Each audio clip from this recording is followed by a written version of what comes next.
Hi guys, it's me again. It's Wednesday, and this time I'm not alone. This is my sweetheart here, and it's Valentine's. So today we're going to be talking about relationships, but not personal life relationships. Obviously, we're going to talk about business relationships. Yeah. So the reason why I have him here, actually, I have few reasons for having him here.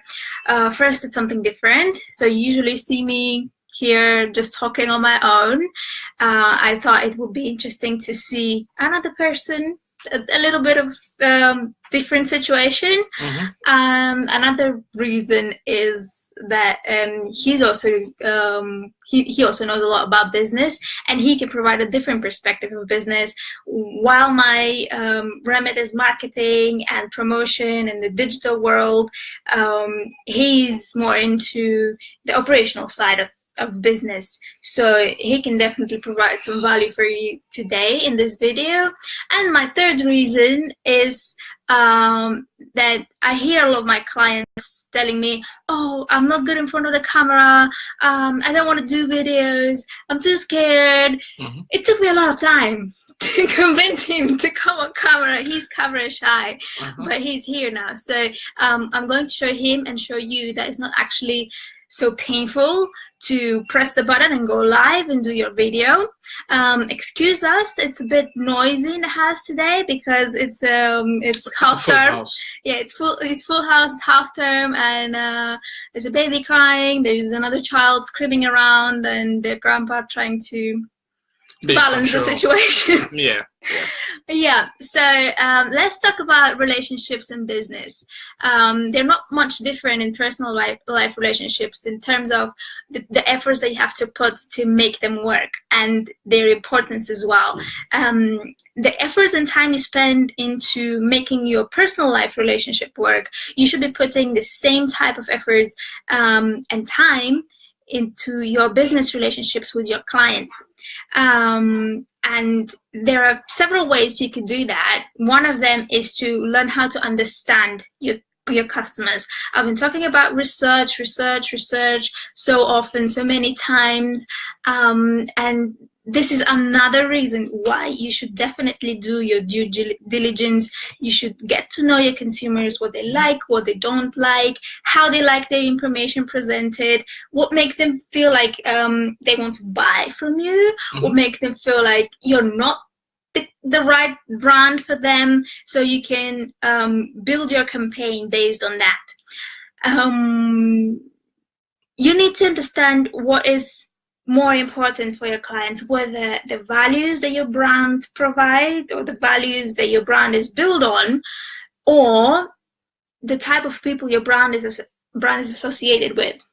Talking about celebrity endorsements, influential figures that may be wearing or using your brand. Do people get excited about that, or do they care more about what do you really stand for? Okay. The next thing would be to be a very good communicator. Yeah. I think for any business, in particular, communication is key. Communication and transparency in communication is key. Before you convert any customer or a business, as the case may be, great content that resonates and relates with your target audience is very essential. One thing that is key steps that you want to do is always inspire, motivate, and always educate them. And lastly, you always remember to engage the customer in whatever you're doing. After the conversion, regular updates on how the project is going or how the business is going is something that I at least given 30 minutes a day or once every week. It depends on the project variables and also how you intend to communicate to the customer. What would you say about, some brands provide very good Twitter customer support? If you have a question, you can just tweet them. That is good because it gives you live. There's someone that you can get quick support from there. Live updates, immediate updates. At the same time, It can be on a negative because every customer expects information real time, and in some cases you want to actually investigate more, put some effort into investigation, and then you get back to the customer. Yeah, there is like a big issue or something. Or a big issue, that kind of thing. So you don't want to go straight up into live information and then come up with an answer straight away.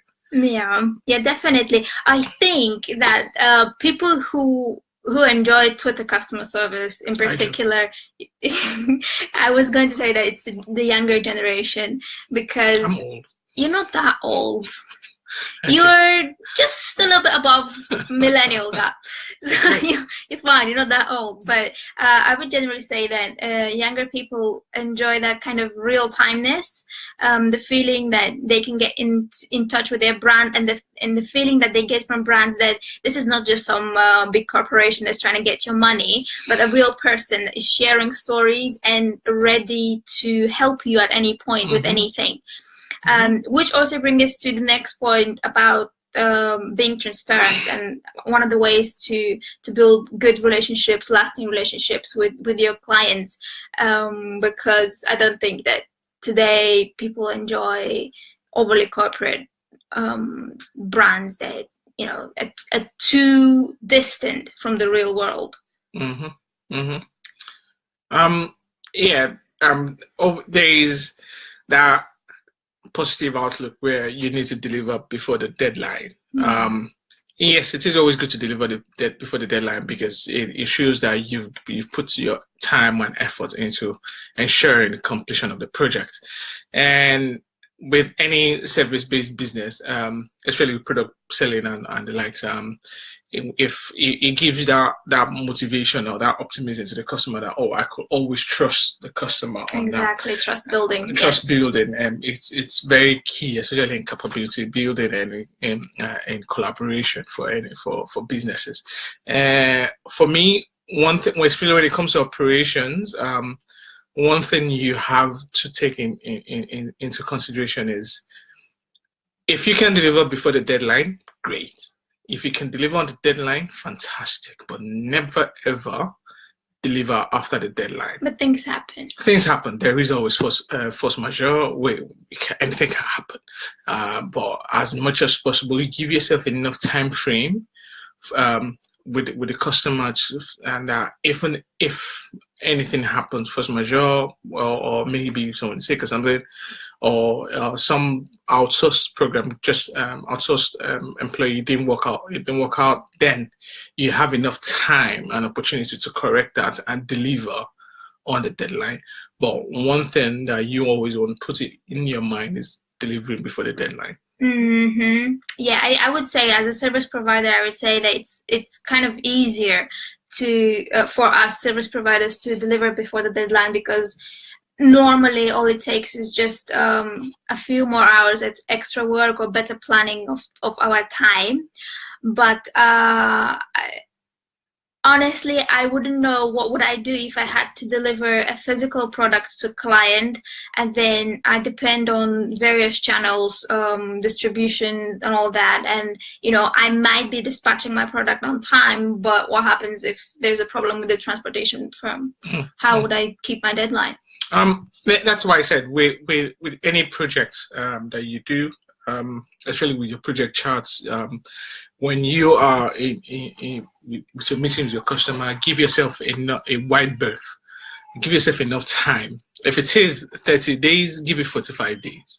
If it is 60 days, or if it is 90 days, give yourself 60 or 75 days. Give yourself that enough time to go through, and it gives you the opportunity to actually put stop checks and balances within every project point. And even if something happens within that period, just like I said earlier, if you outsourced a point of the project, a certain part of the project, to another employee, and the employee fails or something happens with the employee, you can't foresee. At least you give yourself enough time to, if you want to reassign to someone else, give yourself that time, opportunity. And that's why delivering before the deadline, it's something you should have in your mentality, but never ever deliver after the deadline. Yes. And I always try to provide extra value for your clients, because this is something that will make them come back to you. This is something that will make them think that you're definitely worth spending their money with. Those can be different things. It can be discounts, it can be freebies. People love things for free, especially things that they find useful. So for you to create a freebie that your clients would want and will find valuable, then again we'll go back to the first point where you have to learn things about your clients. You have to get to know them. Then create your product that you can give out for free. And this will first generate your leads, your sales leads. Second, it will make people come back because they can see you're providing extra value. They're getting more than they're paying for.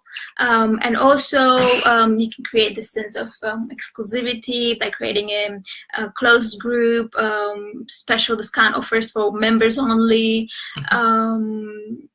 Or just, you can attach, if you're a product selling business, you can attach a tiny bit of a present or another item in addition to what they've ordered. But you have to be careful with that strategy, because you don't want to run on a negative. So you can't be always giving presents to your client. It has to make sense for you financially.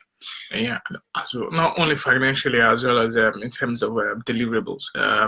If you can't if you give discounts on every time, you have to be careful that you can deliver as of when it is needed. So that is where there should be a limit, even if there's a time frame within that you give this discounts on.